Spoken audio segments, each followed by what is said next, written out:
Good morning, everybody. Is this thing on? I think so. Hey, I just wanted to give you a quick update, just on how things have been going for the last couple months.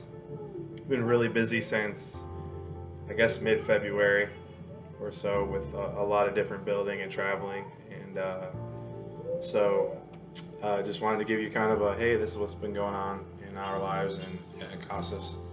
Um, in February, we built two homes with Lakeshore Christian Church and also with Calvary Christian High School. They were amazing builds, very different, both of them. One with Lakeshore was in a work site that was really difficult. We built for Roberto and Beba was her nickname that she went by, and their kids. Roberto is a butcher and not a Christian family.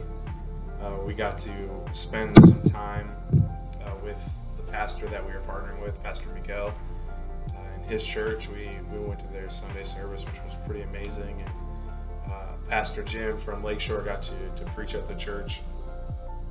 The translating part was pretty interesting, but it went really well. It rained a little bit. It was muddy, but in the end, we built an amazing home for a family, and that family got to hear Miguel's heart for them and for Jesus, and it was just incredible. I went from a really hard site that was muddy and nasty to the world's most perfect site, maybe the best of all time I've ever had. Flat, dry, wide open spaces. I know Lakeshore is probably watching this and being like, why wasn't that us? But with Calvary Christian High School, we built for a lady named Patricia. Patricia has had a really difficult life. She married a man and they went to live in French Guiana, and he was a pastor there. And what her husband was during the day as a pastor, he was a wife batterer by night. And she lived in a period of time of abuse. She finally figured out how to get the documentation she needed for their kids to basically flee the situation back to the Dominican with her family. The guy ended up coming back a couple times and attacking some of her family, trying to take the kids, and he got put into Dominican jail a few times. But Patricia is living in a state of hope in Christ, but always on red alert because who knows where that guy is. But to be able to provide her a home that she can lock was amazing.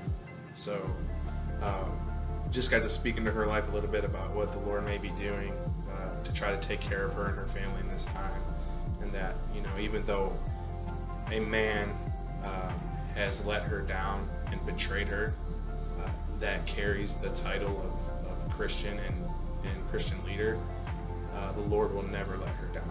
So that was a great build. I had I think I had a week or two to sort of relax and hang out with my family a little bit, and then I actually flew down to, over to El Paso. I got to build with the Ransom Church in Ciudad Juarez. I haven't built in Ciudad Juarez, I guess, in a year, and we're building a new home there now, a different style model. It's kind of similar to the one that we built in the Dominican. It was the first time we got to build it. I've drawn the home a lot on a 3D program for the ministry, but I've never actually built the house before. So we got to build for a couple named Nancy and Hugo. Also not a believing family. Hugo was working basically the whole week, so it was mainly just us hanging out with Nancy and her kids while we built this house. And we had one night where we got to invite the family over to where we were staying, and we got to speak to Nancy and Hugo a lot about what's going on in their life, and barriers started to slowly come down for Hugo. And by the end of the week, we were able to really converse with him in a very friendly manner, a familiar manner. And I also think that with Pastor Damien that we partnered with out there, that he did an amazing job just building the opportunity that he had and taking full advantage of it with his family. So our prayers are that Nancy and Hugo will come to know the Lord, and so will their children. Continue prayer for that. But what was also really amazing about this build, at the dedication, one of the girls that was in the crowd watching Pastor Damien preach stepped forward and wanted to follow Christ, and then at the end of the week there were five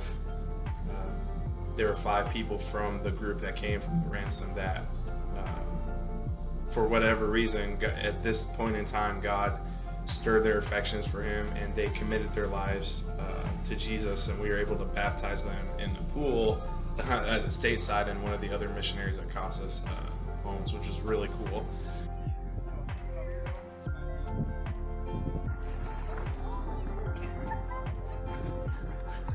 I got it.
Yeah, Taryn.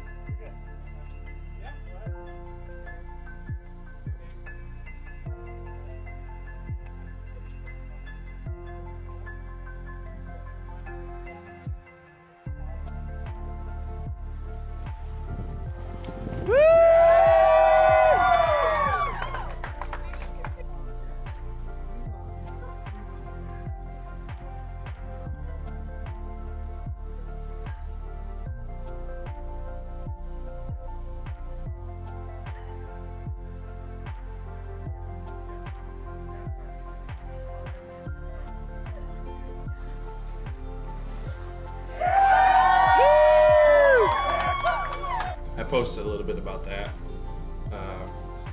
God is doing amazing things, not just in the families that we build for and the communities that we're working in, but also with the teams that come. That's the other half of our ministry, that God brings individuals to work alongside of Him in what He's doing in this world, and it changes people. And finally, I got to build with Mount Pleasant. I think we had a team of 11, so that's kind of a small number to pour a floor here in the Dominican, but I flew back from Juarez and hit the ground running, building with Mount Pleasant, and we got to build for a couple named Jejo and Oliva. We pastored with Pastor Ignacio out there. Oliva is a believer, a very new believer, and Jejo is definitely not. He works in construction when he can find a job, but his difficulty is he's getting older, so it's harder and harder for him to find work. So they've struggled pretty tremendously physically, because they're kind of moving from place to place, borrowing somewhere to live, and it was a pleasure to actually build them their first home. Mount Pleasant, I have a long-standing relationship with them. You know, every time they come to build, it's like building with family. And we got out there and we did it. What was really incredible at the end, Ignacio at the dedication preached a really strong message, but I don't know what it was about this particular build, but I really feel like the Lord made an impression on J-Jo. I got to look him in the eyes and tell him that he, that God is his Father and his Creator, and that He came and built this house for him. And if he can recognize that, hopefully it will blossom a deep desire for Jesus Christ in his heart. He admitted one night as we were eating dinner with J-Jo and Oliva that he wants to have the desire to know the Lord and follow Jesus, but he just doesn't have it. So that's our prayer for them. But had an amazing season of spring break building. I had a week off directly after that to hang out with my family, which was great to catch up with them. And now I'm back in the different sort of grind in the office. There are some really cool things happening at Casas. In the near future, I'll be able to say some of them, but just wanted to give you an update for all of our supporters. Thank you, because you make all of this possible for us to keep doing this, and for those that have always sent us kind messages, texted me or sent me a message say, hey, keep going, you're doing great. All of that encouragement is essential for us to be able to keep doing this and to not burn out, and we just love what we do. So hope to speak with you soon about some more coming up. I have some builds in May and some builds in June, and a ton in July, so I'll keep updating you. Hopefully this format works a little better. Thank you all, and I'll talk to you soon. Bye.